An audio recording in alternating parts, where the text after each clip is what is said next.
I've been thinking a lot about resilience lately. See, in the past it's been an important word as we thought about what it means when we get hurt, or when we fail, or when things turn out in a way other than what we expected. And in the past I'd have focused on academic achievement or personal journeys and how we can get back up after we've been knocked down. But I wonder if it means the same thing today. I wonder what it means for us together to show resilience in the times we're facing. When we think about any words, it's always helpful to clarify what we mean. So what does resilience mean? Well, according to the dictionary, it supposedly means the capacity to recover quickly from difficulties or toughness. The ability of a substance or object to spring back into shape. The idea of elasticity. Now that's great, but so what? I think there are a few things we can pull out of this. The first thing is this: resilience is not about resistance. Maybe in the past we've thought about resilience meaning how we deal with what's coming without being shaken, that we're immovable. It's about manning up and not letting something affect us. Kind of reminds me of that bit in Superman Returns where the guy is shooting at Superman on the rooftop with the huge gun and the bullets are bouncing off Superman as he approaches, until finally the guy runs out of bullets, pulls out his handgun and shoots Superman right in the eye from about an inch away. Only then to watch the bullet crumple against Superman's eye and fall to the floor. But that's not resilience. That's resistance. That's invulnerability. According to the definition, resilience has to involve being moved or changed by what's happening. And it's about the recovery from that stress or change or crisis. We need to be aware of the stresses and strains and be moved by them, and then recover. It's about elasticity. Kind of like Elastigirl. No matter how far she stretches or what form she takes, she returns to her previous shape. Her inherent shape and structure doesn't change, and she can't permanently make herself look anything other than what she is, either by choice or as a result of external stresses.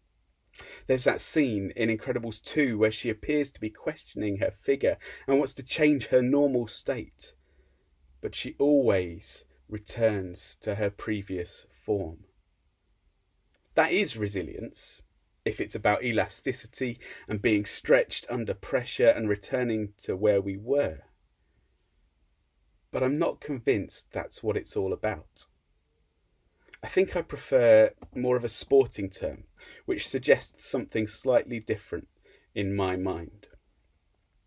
Bounce back ability sounds like a made-up word, which I guess it was at some point, but it means the ability to recover after a setback, especially in sport.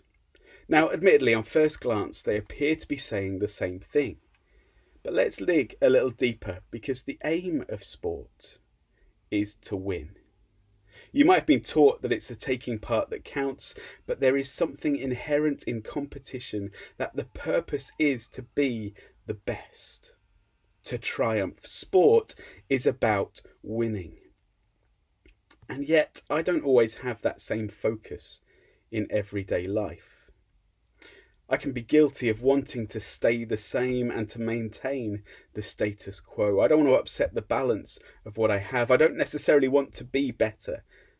And I don't always have the drive to grow. Bounce back ability is not just about recovering what was there before. It's about growing and developing, learning and becoming more as a result of the change or the crisis or the stress.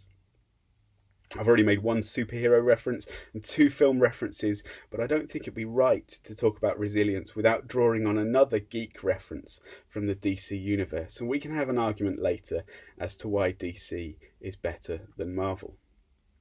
Now, normally I'd want to talk about a hero, because they're the role models, they're the ones that we want to focus on. But this time round, I want to look at a villain. And that villain is Doomsday. Here he is. Doomsday is a villain who, in the series titled The Death of Superman, and this isn't a spoiler because it's in the title, Doomsday kills Superman. Now he comes back, it's fine, no one stays dead for long in comics. But here's some information about Doomsday. Doomsday was created through the process of repetitive cloning. The clones were subsequently killed repeatedly by some of the most dangerous species in the universe, in one of the harshest habitats in all of existence, prehistoric Krypton. Through cloning technology, the infant continually returned to life and evolved, becoming resistant or immune to whatever killed him before, ultimately permanently acquiring the capability to regenerate and evolve without technology. In essence, Doomsday gradually became more invulnerable, if not injured beyond his ability to recover, which has so far been undefined. That's a quote from the ever-reliable Wikipedia. Wikipedia, in this instance, is a valid source because the geeks won't let it be inaccurate. There's a lot of geek going on there, but essentially it means that Doomsday has bounce-back ability. He can't be killed or destroyed or stopped by the same thing twice, and has the self-regenerating character that is built into his very being that means he can overcome all things. In The Death of Superman, Superman's thoughts can be read. I'm hitting him as hard as I can, and the more I hit him, the less effect it is having. Doomsday doesn't just return to his previous state.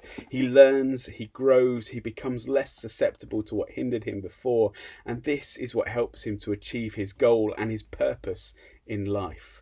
Though at this point, I should obviously question his purpose. And Doomsday's purpose is to destroy all life. But if we had the strength of character not to be defined by what went before, but be shaped by it, strengthened by it, and to take energy from it, we can stand ourselves in good stead for the future. Where Doomsday's mission and goal became to destroy all life, the goal of bouncing back in everyday life is to grow and deepen hope. It builds a bank of experiences we've survived through and thrived in. It breeds a character that can weather the same trials when they return and fight fiercer battles.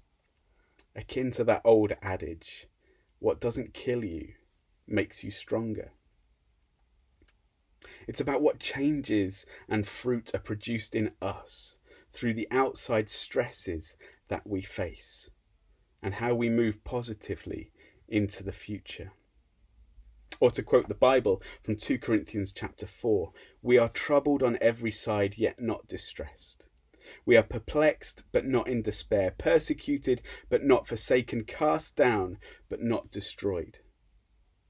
When our aim is not just to survive, but to thrive, when our focus is on God, when our passion is life, we'll find ourselves equipped by God to overcome.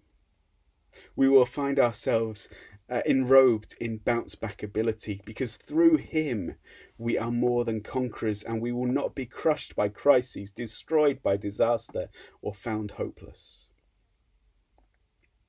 As we begin to think about life post-COVID, post-lockdown, as we begin to imagine the future in a different landscape, and as we look to reprioritise and to learn and grow from the mistakes and places we've tripped up in the past, the places where we put our priorities in the wrong place, I wonder what our world is going to look like moving forwards.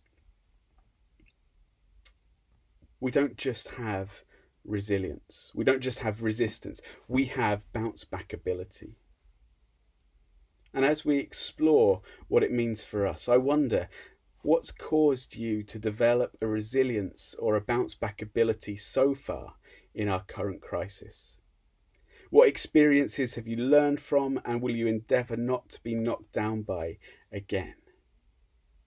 Who are your influences that show you there is hope after being knocked down or stretched or stressed?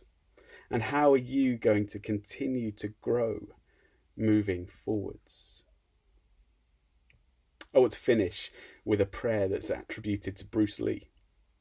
And he apparently said, "Do not pray for an easy life. Pray for the strength to endure a difficult one."